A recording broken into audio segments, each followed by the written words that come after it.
Hi everybody and welcome back to another episode of Faith Brunel's Insights. I'm Faith Brunel and today we have Raidene Carter. Raidene, how are you today? I'm alright. I'm a bit tired. Yes, I can totally relate.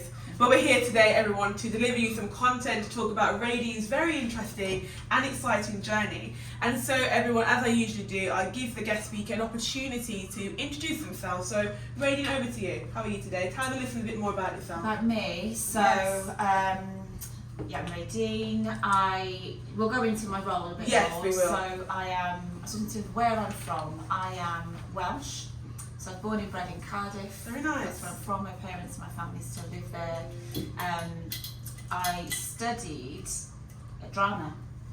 So I went to drama school. I left Cardiff when I was 18 for the big city, and didn't know what I wanted to do. I didn't want to perform, but I thought I wanted to do something in the performing arts. Didn't know what. So I studied at Central School, and then I immediately left and I went straight into working in theatres, mainly through education, community arts, and then that led into producing. And I suppose then it's sort of a CV job, I suppose. But Very interesting. Yeah, I do yoga. I like food. Very interesting. I don't do yoga, but I do like food as well. So that's what we have in common. I'm quite a foodie. And anyone who follows me on Instagram will see that I will occasionally post some very nice eats from across the world with some things I've eaten and some posts of food that I've seen as well. One of my favourite programs was Man vs. Food. It can get a bit sickly after a while, but it's very, very good because it allows you to extend your knowledge of different cultural foods as well. So let's get stuck in, Raidene. I've got loads of questions. You can see this is the sheet we're going off, everybody. We'll see what time permits. Let's get started. So as the executive producer for the Birmingham 2022 Commonwealth Games Cultural Programme, widely known as the Birmingham 22 Festival, could you share some highlights or memorable moments from the event? Yeah, this is a hard one because it was 6 months long, and I worked for the Games for about 3 and a bit years. So we were making the festival all the way up until we opened in March 2022, and then we went across the Games and we didn't finish until September last year. So I've got a lot of memories and a lot of moments. I mean, I think, you know, most people, if they were around during the Games, will remember the Games being in the city, and all of that was a massive blur, but it was definitely a memory. I can clearly remember being around on opening ceremony night. I was working backstage, I was ushering, chasing people around to be in dressing rooms. I remember seeing the ball, I remember seeing the performers, you know, loads of the volunteer performers rushing off after their performances and the energy. I remember all of our opening events and talking to artists in the sector. I remember being part of things as well. So loads of really like specific moments, and I remember when I first moved up for the job, because I came back to Birmingham for the job. We didn't know that COVID was going to happen. Very true. And so I remember the 6 weeks before that, and then I remember everything after. So we don't know how else it would have gone. If you see what I mean. Yeah, that makes sense. But I remember building having a really good team. And working really closely and building that trust that you need to make these things trust happen. is really essential, especially when you are working in a team. As I always say on podcasting, it's really important to have teamwork as well, to come together collectively and bring your respective skills to the fore. I think that's really, really important, and as someone who actually had the privilege and opportunity to watch it, we actually watched it in one of the rehearsal days, and we saw the bull come in and all of the wonderful performance, and it was very, very interesting and enthralling as well, and so I really did enjoy it. So clearly all the hard work that you and your team put in definitely did come to the forefront, so well done for that. And we can see really that development as well, that sometimes people kind of assume that if we have an event it's one day, but no, it's it's all of the prerequisite things that need to be done to prepare for a certain event. That's why here at Faith Brunel Insights we say it's not an event, it's a journey. Your journey can begin now, because it's not an event, it won't happen by tomorrow, but everything you do is a step-by-step process. So thanks, Raidene, once again for giving us some insight, which is the key word of the day on that. So let's move on then. So how did your experience as an arts producer and cultural leader contribute to your role in organising the Birmingham 22 Festival, and as we said before, the cultural programme, which is the cultural programme associated with the Birmingham 2022 Commonwealth Games? So like I said, I came to the job, I was running a children's theatre company before that, and I loved that job. I loved it. and prior to that worked a lot in the community arts space and in programming, working with artists a lot and developing audiences. And what I sort of love, I love art, right? So like that's the sort of given. I love art. I think art is a very important part of who we are as people. Yeah. But the reason I do it is because I like being with people. I like the impact of all of that on other people. Yeah. Like having a show without an audience is pointless. True. So your audience has to show up. Definitely. And I think we have to be really respectful of audiences. So I think in terms of what I brought to the role, it was more of a sense of how do we do this with people rather than for them. Yeah.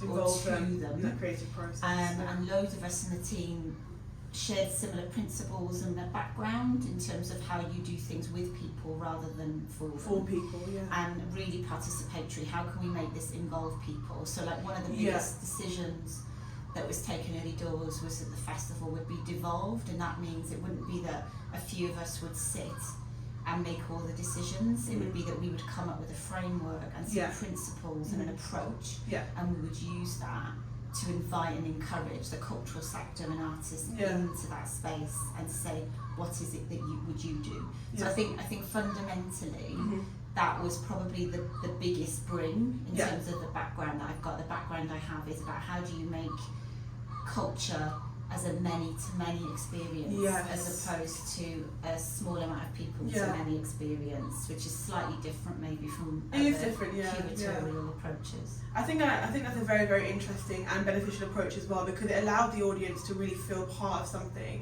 I think even for me, as I said, going back to when I actually attended the rehearsal, there were a lot of activities that they asked us to do. They said they told us to look underneath our chair and grab something, and it was very, very engaging with all of the diverse culture that we have in the United Kingdom, but also in the Commonwealth countries as a whole.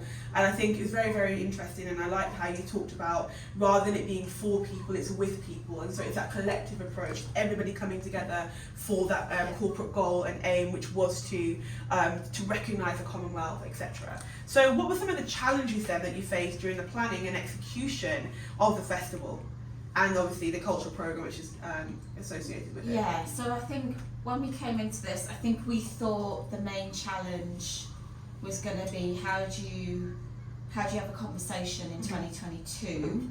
So this is going back to 2020. Yeah. In 2020 we were thinking, how do we have a conversation in 2022 about the Commonwealth and about the role of the Commonwealth and its relevance now and in the future, and how complicated that can be with the history of the Commonwealth being rooted in the Empire, in the British Empire. Yeah. And how do you invite people in to have that conversation rather than have some people feel like they absolutely don't want to be part of that conversation. And at the same time, how do you the challenge then was how do you also those that really feel defined by the Commonwealth, and there's a bit of a generational divide, I would say. Yes, there is. So there are definitely some people, regardless actually around, a little bit of a divide around sort of race and ethnicity, but actually that wasn't clear cut, it was quite complex. So we would meet, or I had a really straight up conversation with my dad before I took the job, which was, Dad, shall I do this? Can I do this? What do we think about this? What's our stance politically? He's a Jamaican guy. And so I think all of us had slightly different conversations and views and opinions politically or emotionally about what the Commonwealth means to them.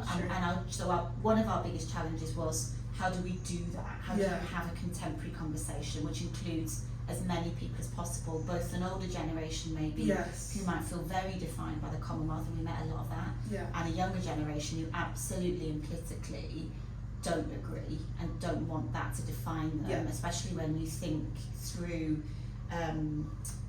even the contemporary Commonwealth and the lack of rights for LGBTQ plus communities, for example. It's a hard conversation when you start digging into that.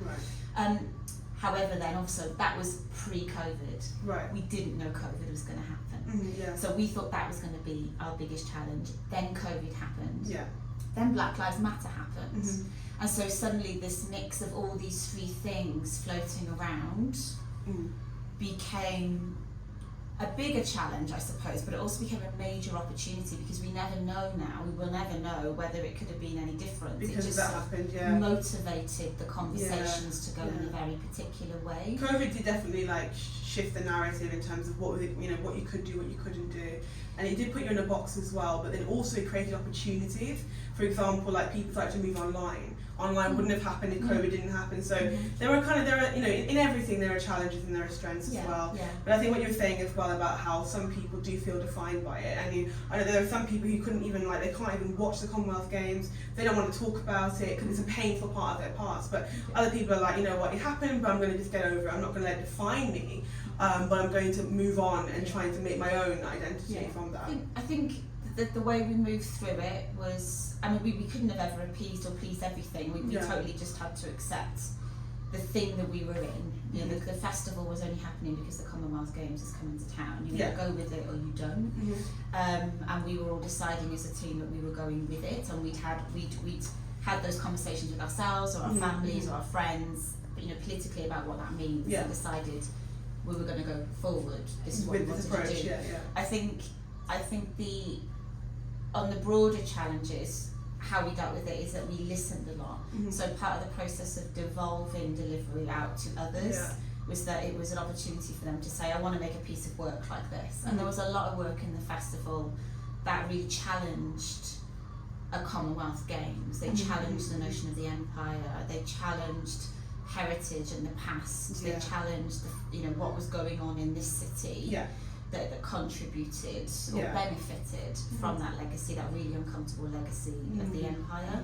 And I think what we managed to do and what we were really proud of by the end is that by accepting and listening and finding a space for lots of different views, that we managed to find joy still, like a joyful experience. So we, through listening, we managed to go through a process of people talking through painful experiences and what that drags up now for people. Mindful that people were going through a lot of stress. The cultural sector was struggling hard. We were really interested in what's that doing to our artists' mental health and their well-being. Are people in the right place to be able to contribute their best selves? It's true. You can bring negative things back as well. Mental health is on the increase, especially being a student. I found that a lot of stats, not just for students, but this is my perspective. A lot of students are committing suicide because they are riddled with anxiety, stress, and other factors as well, cost of living crisis. And I feel like that's really important to make sure that your artists and that those participating are mentally in that headspace to be able to take in such content, and that's important. And it was the same for our team. I think we were really exposed as a team that were out on the doorstep talking about what this was. And it was only much later in the process that we decided as a team and the producers that were front facing, having difficult conversations, that we needed some protection ourselves. And then that needed to extend to the artists and the people we were working with.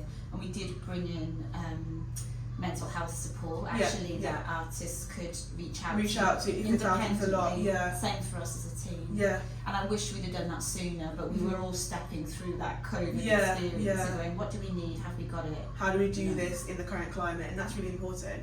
So I think you've actually kind of segued into the next question. So that you spoke about how you incorporated those cultural and artistic elements, which I really was interested in, and I like how you really have focused on mental health, because sometimes overlooked in what I do in the Faith and the Influx podcast is I always talk to people about their mental health in the sense that if you're struggling, reach out to somebody. We see a lot of people who are riddled with anxiety and trauma, and generational trauma is there, especially in the context of the Commonwealth Games, because as you said, it goes back to the British Empire, it goes back to slavery, colonialism, neo-colonialism, etc. It goes back to a lot of painful topics, and so you have to really prioritise the mental health of both the staff who are working, yourself and your team and the other staff members, but also those who will be sitting down immersed in that experience. And what I saw on the Commonwealth Games was a very good shifting of the narrative in terms of cultural awareness. For example, there was a lot of fusion between different cultures, different countries within the Commonwealth, which I found was very, very comforting. So you've done that. You've actually, so I like how actually through our discussion, the free discussion, you've kind of segued in, so I can tick off a number of questions. You can see everyone. I'm just ticking through here. I talk a lot. Yeah. Well, that's why we're here on a podcast, because that's why we have to talk, because if we didn't talk, it wouldn't be a podcast. So good that you've come ready to share. But yeah, you've done this actually. Wow, we were really blazing through this. Let's have a look. You've done this. I can go a bit deeper on something. Yes. Okay, let me have a look. So this is a question that I'm pretty interested in. So how do you see the relationship between sports and the arts, and what potential synergies do you believe exist between the two realms? Yeah, we got asked this a lot actually. And there were a couple of elements of the festival where we grappled again. We were like, how do you do sport and art? Would that be really cheesy? What should we do? What spa was the thing? We're like, what's spa? Sport and art together, and we decided obviously not to do that. What we did do, because when we were talking to artists and organisations, the ideas that were coming in, we had a particular artist get in touch with us and said, I've always wanted to make this show about squash. And we were like, who knew? And they were like, obviously no other festival or theatre or would want to fund this thing, like would want to give us some money or commission a show about squash. Is it? But it really defined them. They were a lover of squash as a child. They were obsessed with the stories and the Khan dynasty, the Jahangir Khan dynasty. So we ended up learning a lot, and what we found was that where you've got a sport, you're obviously talking about, you know, so many stories and really emotional journeys and stories behind the people that you think you know, or the moments, or the victories, or the losing. So it's about being what we can do as storytellers. We found is that people were really interested in pulling out the things that people don't see, and pulling out the things that people don't know. That's what artists are really good at doing. I think it's good that they associate that sentimental value to certain sports, because I've played squash before. Very, very enjoyable actually. When I was in my secondary school, they took us to the community centre and we played some squash. But you know, in terms of sports more broadly, a lot of people actually have that sentimental value associated with a sport, or associated with a subject or a language, and so being able to pick that out, as you said, to basically to remove the curtain and to reveal what it really means to them. Exactly. I think it was about people. It was like, yes, they are athletes and para-athletes, but who are they? So there was one particular open call we put out, which was about we identified a few sports across the 19, not all of them, and we were offering particular commissions for interesting explorations of, say, swimming and lawn bowls, and the ideas that came up were incredible. So we ended up, I think it was about 7 different pieces that again ran throughout the festival, and we ended up with a piece of art on film that was about gymnastics and jazz coming together. We ended up with an outdoor piece of theatre about lawn bowls that got everyone involved. We got this play made with primary school children called Outside the Box, that was performed on the squash courts at the University of Birmingham. So what we found was that there was a lot of relationship between, art can do a lot for sport, and sport could do a lot for art. There is a synergy between the two. There's a synergy, of course there's a synergy, because it involves people. I mean, just on a really basic level, anyone that came along to watch something, you're effectively in a theatre auditorium, you're watching something highly dramatic unfold. And the relationships and the connectivity between the moment of a performance of, say, a 100-metre sprinter, or a tumbler, or a gymnast, the moment of performance is so similar to that if you are an artist or an actor or a musician about to ready, about to There's a lot of similarities between the two. It's the moment of preparedness, performance and release. And then everything that goes into that moment, and then how an audience responds to those dramatic moments. It's like the climax, really. It's like building up to something, and then obviously we're coming down from that. And everything, like, you have to prepare, because planning prevents poor performance, and so within that you're actually saying to yourself, okay, I'm doing something, I'm preparing, I reach the optimum, reach that height, and then we actually come down once it's finished. That is a structure. And we also learn a huge amount about the whole industry. So everything from the CGAs and the people, the major events piece, all the way through to the pipeline for talent in the way that we do with artists or musicians or performers. You know, there's got a talent pipeline that starts in grassroots community sport, in the same way that it starts with grassroots community art, right? Or in school. And what's people's journey, and who were the agencies and the connectors along that way. It was so similar to, I mean, Sport England and Arts Council share an office in London. Right. You know, there's no, of course, and so when you're thinking about the benefits to society, sport and art are absolutely connected. And that's a classic example of the synergy that exists and will continue to exist. And as you mentioned, one word I love is journey. You know, it's a journey. It's about where you start. It's about the inception of something, the beginning of something, from the outset. Where are we? And then that kind of journey to and from. And I think that's really interesting to illustrate, because we have to see like athletes as people as well. They still have personality, they have characteristics and traits, and they have families, etc. And they still obviously feel the way we feel. Just because they're in a certain role doesn't mean that they're kind of doesn't mean that you don't feel those kind of feelings. No, we met, you know, again, we've met lots of athletes throughout the journey, I suppose, who were really interested in what culture was doing. There was like one of our squash players, a squash player was actually in the squash show that I mentioned, because he used to be a performer. Right. You know, a lot of time, if you think about what it takes to do these things, you either have to be somebody that loves performing or loves the moment. You might be somebody that's really driven to succeed or to do something really well. True. Or to be able to move. You know, the relationship between dance and movement and athletics and gymnastics is very narrow. True. You know, we find that you tend to find that there are you ask lots of footballers that they tend to make a decision at some point where somebody says, are you going to go off? Rio Ferdinand's a great example.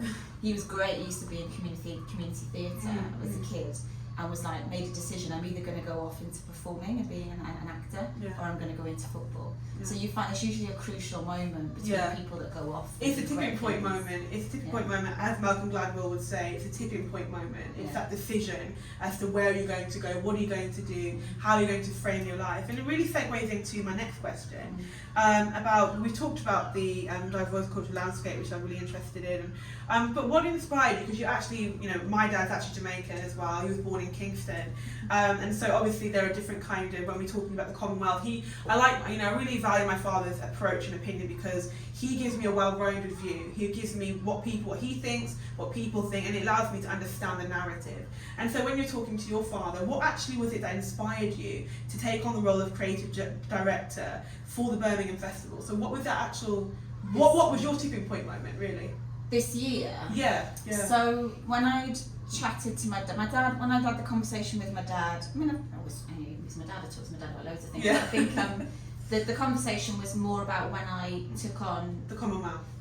Commonwealth Games job, because it was sitting within the context of a Commonwealth Games and the Commonwealth, and what does that mean? And also on that point, I learned a lot about the Commonwealth that I did not know before, and I wish more people were aware of that. Not so about the history and the legacy of it, but also just what happens now in the world. And I think what makes up the Commonwealth. So without ignoring the past, what does it mean to nations? Not every nation in the Commonwealth was part of the former empire. For example, some countries like Rwanda are elected to be in the Commonwealth because of the soft power that brings. And there's a Commonwealth women's movement, there's a Commonwealth youth movement. There's so much that goes on in that space that I was not aware of, that I learned. So that I learned all that, and I was very open to understanding that, and I came into it with my thoughts and my beliefs, with my shared with my dad. I think part of that fundamental decision at that time was, for me growing up, like I said, I feel both Welsh and Jamaican.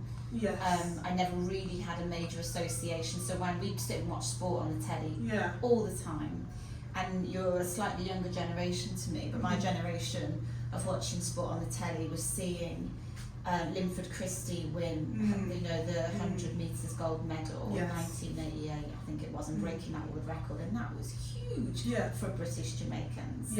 Really huge, and for Jamaicans who happened to be in this country. At the time, And I remember my dad, Linford Christie, had come in to visit Cardiff a few years later, and I remember just after he got in a queue and he took me to stand in line to get something signed by Linford Christie. and I really clearly remember that moment.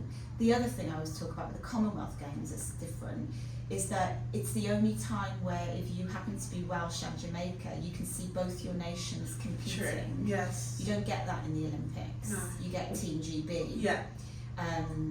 And it sounds like a really small moot point, but actually as someone who goes, growing up and watching the telly, it was the Commonwealth Games that I always remember going, that's more me. Yes, than because the Welsh, because it was Welsh and Jamaica. As opposed to Team GP, which encompasses England, Scotland, Wales, etc. Yeah, because the four nations compete.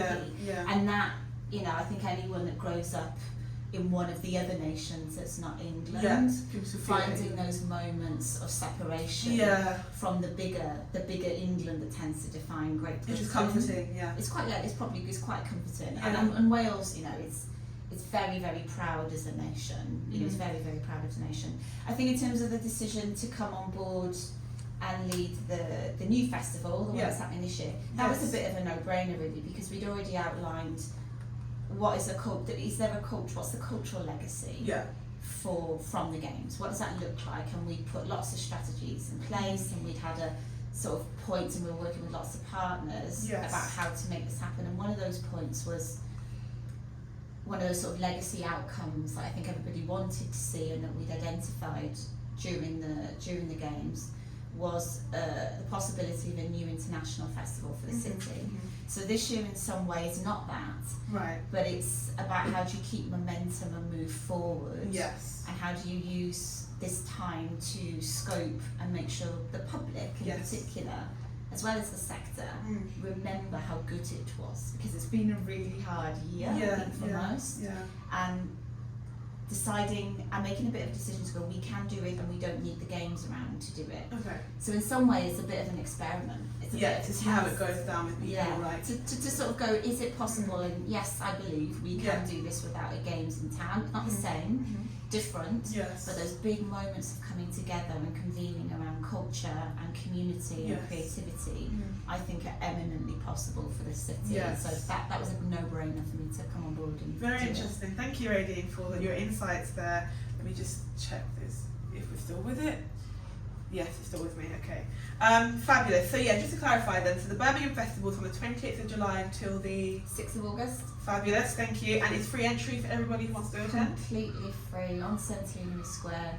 No entry points, barriers to access, just fabulous. So there you have it, everybody. That is the access point. And really, actually, we've covered what I liked about Raidene everybody today was actually she got to the question, so it was a natural flow, not too many breakages.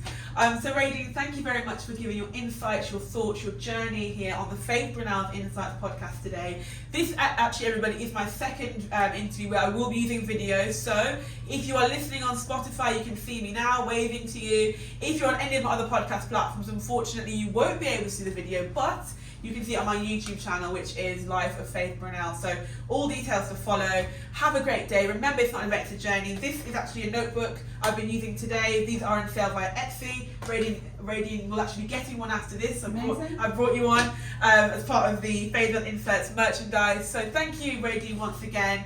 Have a great day. Remember, it's not an event, it's a journey. And although the weather's a bit rainy today, hopefully you can grab a coat, still step out and experience the wonderful fresh air of Birmingham. Bye-bye for now.